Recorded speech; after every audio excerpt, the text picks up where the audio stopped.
నీతులు చెప్తారు మీరు ఇచ్చిన హామీలు అమలు చేయండి అని. మరి మీరు ఇచ్చిన హామీలు 10 ఏళ్ళు అయింది. సిగ్గులేనోడా కేటీఆర్ ఏనాడన్నా ఆలోచన చేసినవా? నీ అయ్యాన్ని అడిగినవా ఎప్పుడన్నా ఇంటికి వెళ్ళి? ఇవాళ 90 రోజుల్లోనే ఇందిరమ్మ రాజ్యంలో 1,00,000 కోట్లాది ఆడబిడ్డలు బస్సుల్లో ఉచితంగా ప్రయాణం చేస్తున్నారు. పేదలకు రాజీవ్ ఆరోగ్యశ్రీ పథకం అమలు అవుతుంది. పేదలకు ఇవాళ 500 రూపాయలకే ఆడబిడ్డలకు సిలిండర్ అందిస్తున్నాం. పేదలకు ఇవాళ 200 యూనిట్లు ఉచితంగా ఇంటి విద్యుత్ ఇస్తున్నాం. ఇవాళ పేదలకు 5 లక్షల రూపాయలతోటి ఇందిరమ్మ ఇల్లు కట్టుకోనికే కాంగ్రెస్ పార్టీ పనిచేసింది. ఇదే కాదు, 90 రోజుల్లో 30,000 ఉద్యోగాలు నిరుద్యోగ యువకులకు అందించి ఉద్యోగాలు లేక ఉపాధి రాక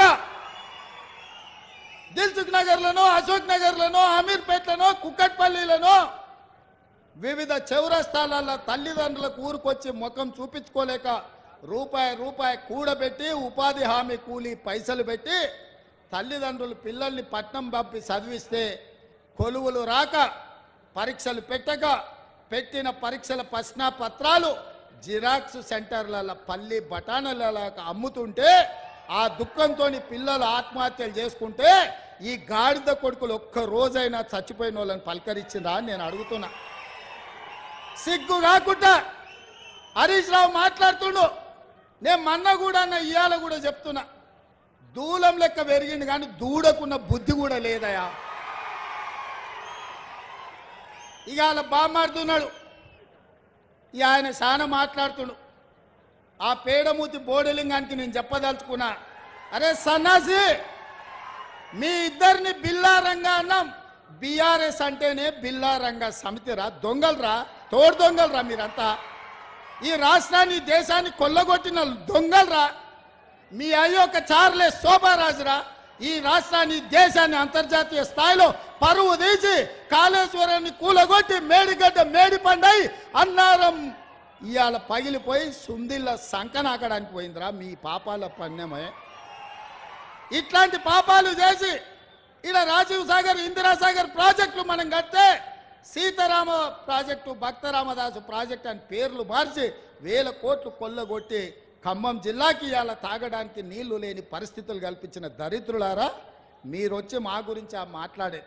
ఇక మీ జిల్లాలో వాళ్ళకు చప్రాసి ఉన్నాడు, ఒంటికన్ను శివరాసన్. ఒంటికన్ను శివరాసన్ ఎవరో తెలుసు కదా మీ జిల్లాలో.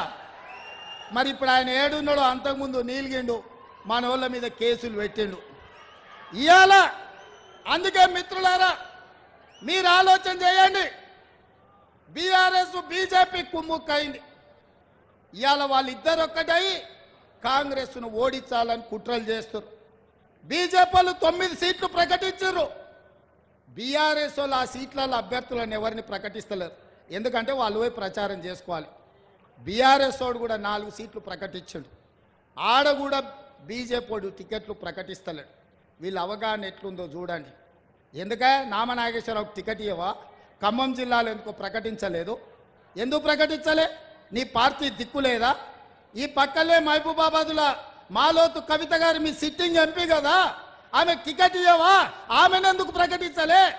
హరీష్ రావు అదే విధంగా కేసీఆర్ ఉన్న మెదక్ జిల్లాలో మీకు అభ్యర్థి దొరకలేదా? సంఖ్య నాకుతుండ్రా.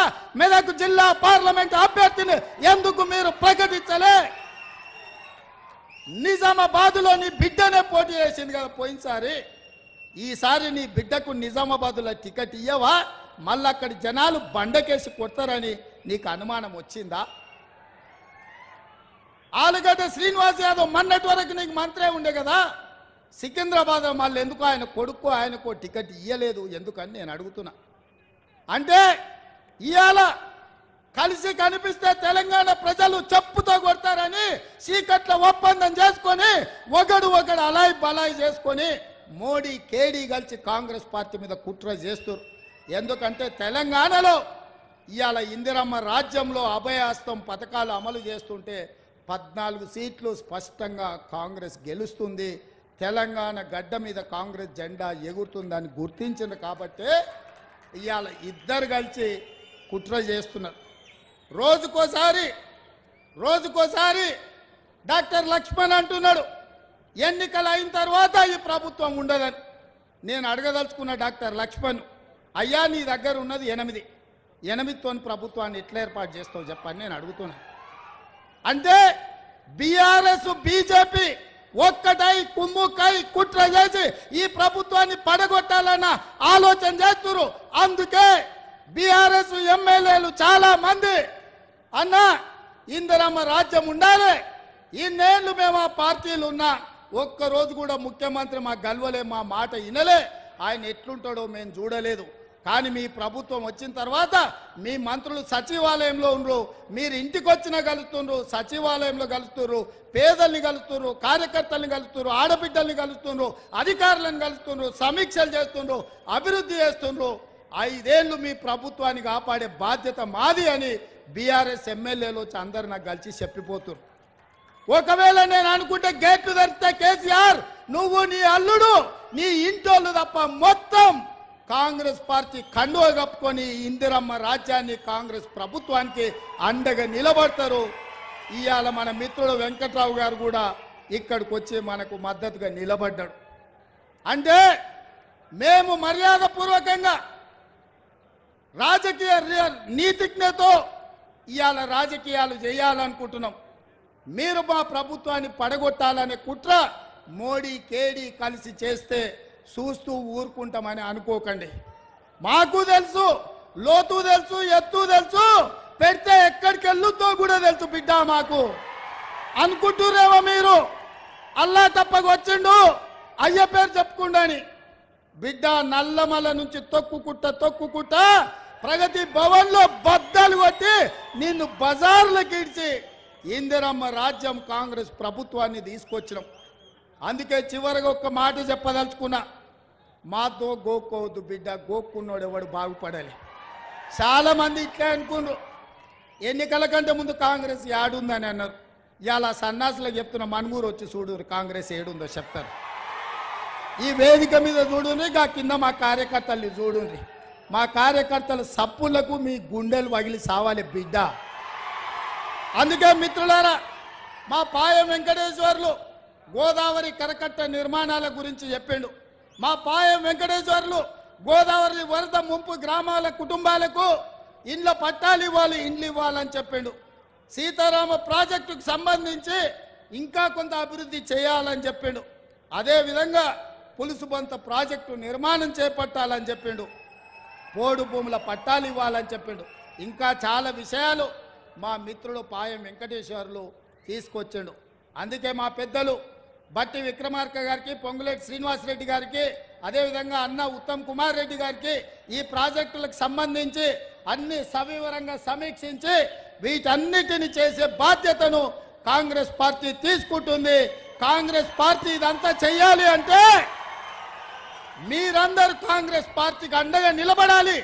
మీరు ఇచ్చే బలం 1000 ఏనుగుల బలం. ఇవాళ మిమ్మల్ని చూసినాక నాకు 1000 ఏనుగుల బలం వచ్చింది. ఎవడు అడ్డం వచ్చినా పండబెట్టి తొక్కే బాధ్యత నేను తీసుకుంటాం మిత్రులారా. అందుకే మిత్రులారా, మళ్ళా ఎన్నికలప్పుడు వస్తా. ఈరోజు సోనియా గాంధీ గారు బలరాం నాయకును మాజీ కేంద్ర మంత్రిని మహబూబాబాద్ పార్లమెంట్ అభ్యర్థిగా నిలబెట్టిండ్రు. 150,000 ఓట్లతోటి మహబూబాబాద్ ఎంపీగా గెలిపించండి. మీ సమస్యల్ని పరిష్కరించే బాధ్యత కాంగ్రెస్ పార్టీ ఇందిరమ్మ రాజ్యంలో తీసుకుంటామని తెలియజేస్తున్నా. ఇప్పుడు ఆపరేషన్ లేకుండానే మోకాళ్లకు ప్లాస్మా ట్రీట్మెంట్. మీ ఆర్థోపెడిక్ సమస్యలన్నిటికీ రోబోటిక్ టెక్నాలజీ ద్వారా తక్కువ ఖర్చుతో శాశ్వత పరిష్కారం. Free consultation. ప్రతి ట్రీట్మెంట్ పై 20% డిస్కౌంట్.